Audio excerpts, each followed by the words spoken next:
So of the 4 stores that you have, how many of them have been existing stores that were purchased, or how many were, complete build outs or, built from the ground up? Yeah, so we're a little different than a lot of people. I know a lot of people enjoy buying laundromats, upgrading them, retrofitting them. Mhm, We're totally opposite of that model. So every single one of our stores has been at least a white box build out. mhm, Uh, we own three of the buildings that we're in, and then mhm, our one location is in a shopping center that we lease. So we've built two of the buildings. We took the third building down to the studs basically and redid it. mhm. I get the question a lot, but is it better to own the building? Is it better to lease? And I think, we're open to both. It just depends, can you get that long-term lease at a good rate? Like, Okay, for example, our leased laundromat, we're going to be under $14 a square foot 20 years from now. okay.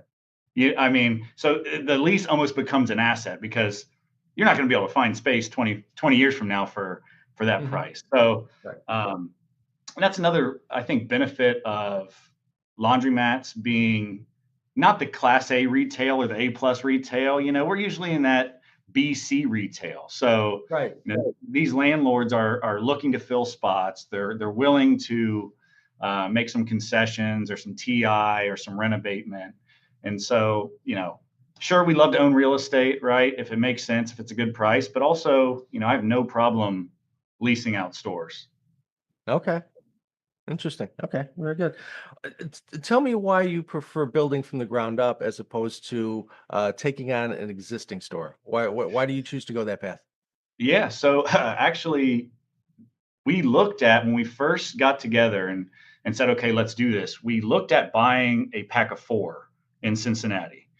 We found through a connection this person wanted to sell their laundromats. They had four across the area. So we started doing our due diligence on those things.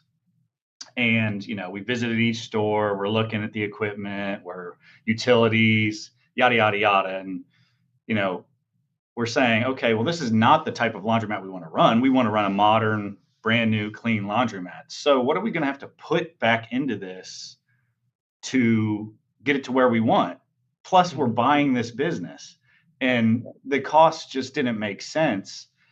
We'd have to go in and dig up the ground and change the pits and make the water lines bigger, sewer lines bigger. Mhm. The cost just didn't make sense. So we kind of formulated our plan. Mhm. Why don't we go across the street from laundromats like that? We don't Right. need we don't need to buy them. If we provide a better product and service at a good value for customers, Mhm. you know, they're likely going to come over to us. And I know that sounds a little bit like, I don't know, a savage way of doing business, but Well, they've had the chance to, update their stores and, provide a better experience for customers. So I don't feel bad that we're coming in and doing that. mhm. Um, but to that note, that has become our business model. Is one of the first things we do when we look for another stores. We look for the competition, Right. and then we start running demographics and doing the real estate search and those things. Right. So we've put out 11 laundromats with our four. Wow. Wow. Yeah. Okay.